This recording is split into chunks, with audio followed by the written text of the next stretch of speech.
Japan में समंदर के किनारे वाक़े एक कस्बे में तैराकों पर हमलों में इजाफे का जिम्मा दार एक तुन्हा और मुमकिना तौर पर जिनसी हिजान की शिकार डॉल्फिन को ठहराया गया है।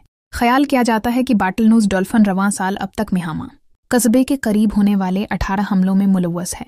इन हमलों में से एक में प्राइमरी स्कूल के एक बच्चे की अंगली पर कम से कम 20 टाँके लगाने पड़े थे। गुज़िश्ता साल होने वाले हमलों में कम से कम 6 अफराद जख्मी हुए थे, जबकि एक तैराक की पसलियां भी टूट गई थीं।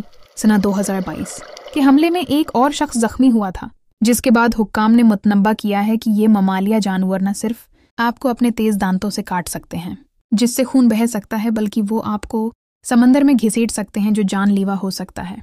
अगरचे डॉल्फिन की शहरत इंसान दोस्त जानवर की है, तहम उसके हमले मुहल्लक हो सकते हैं।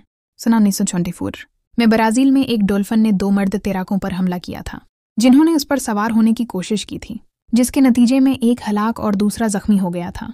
ख्याल किया जाता है कि यह तन्हा डॉल्फिन, जिसे ट्याओ का नाम दिया गया है, इससे पहले कम से कम 22 अफराद को जख्मी कर चुकी है। जापान की मी यूनिवर्सिटी में सेटोलॉजी के प्रोफेसर तादमची मोरिसाका का कहना है कि महामा के करीब वाक़ा साहिली शहर सोरोगा के साहिल पर जिस डॉल्फिन को एक शख्स की अंगलियां काटते हुए देखा गया था, उसका डोर्सल फिन गुज़िश्ता साल फोकोई सूबे के साहिल पर देखी जाने वाली 2 मीटर लंबी डॉल्फिन से मुमासलत रखता है। डोर्सल फिन डॉल्फिन के फंगर परंत की तरह होता है, क्योंकि हर एक में अलग अलग हियत, लकीरें और रंगत होती है।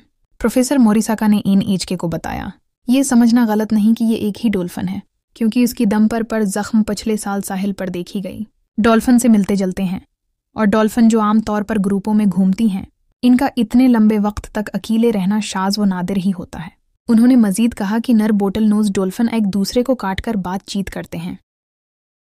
उन्होंने कहा, वो लोगों को जख्मी करने की कोशिश नहीं कर रहे हैं, लेकिन डॉल्फिन के लोगों के साथ राबिते का तरीका इस्तेमाल कर रहे हैं। कुछ लोगों ने उन हमलों के पीछे एक ही डॉल्फिन के होने के हवाले से मुख्तलिफ नज़रियात पेश किए हैं, जिनमें से एक जिनसी ख्वाहिश भी है। Shark Bay dolphin research project के माहिर हयातियात और प्रिंसिपल तहकीककार डॉक्टर साइमन एलन का कहना है कि बोटल नोज डॉल्फिन इंतहाई सोशल जानवर हैं और वो अपनी समाजी फितरत का इजहार बहुत जिस्मानी तरीक़ों से करते हैं। इंसानों और दीगर समाजी जानवरों की तरह हार्मोनल अतार चढ़ाव, जिनसी मायूसी या गलबा हासिल करने की ख्वाहिश डॉल्फिन को इन लोगों को ज़ख्मी करने पर मजबूर कर सकती है जिनके साथ वो राबिते में आती हैं। चूँकि वो काफ़ी ताकतवर जानवर हैं, इसलिए उससे इंसानों को शदीद चोट लग सकती है। डॉक्टर ईलन का मजीद कहना था कि हो सकता है कि डॉल्फिन को अपनी ही कम्युनिटी से निकाल दिया गया हो और वो मुतबादल सोहबत की तलाश में हो। नेशनल यूनिवर्सिटी ऑफ सिंगापुर के समंदरी ममालिया जानवरों के माहिर डॉक्टर मिथियास होफमीन कोहेंट का कहना है कि डॉल्फिन अपने दिफा में भी काम कर सकती है। उन्होंने उन मालूमात का हवाला देते हुए कहा कि मेरे तजर्बे के मुताबिक ज़्यादातर वक्त ये एक दिफाई रवैया होता है जब इंसान उन डॉल्फिन्स के करीब पहुंच जाते हैं और ये नहीं जानते कि कैसा रवैया रखना है। उन्होंने उन मालूमात का हवाला देते हुए कहा कि मेरे तजर्बे के मुताबिक ज़्यादातर ये एक दिफाई रवैया होता है।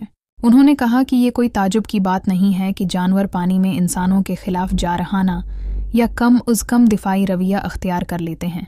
डॉक्टर हॉफमीन कोहेंट ने कहा कि ये भी हो सकता है कि डॉल्फिन का पहले किसी इंसान के साथ बुरा सामना हुआ हो और अब वो दूसरे इंसानों के साथ इस बड़े ताल्लुक़ का इजहार करती है। उन्होंने कहा, ऑन की याददाश्त अच्छी है, वो हाथी की तरह याद रखती हैं कि पहले किसने उनके साथ बदसलूकी की थी। कासिम कोसो यूट्यूब चैनल देखने का शुक्रिया। मज़ीद वीडियोज़ के लिए हमारा चैनल सब्सक्राइब करें।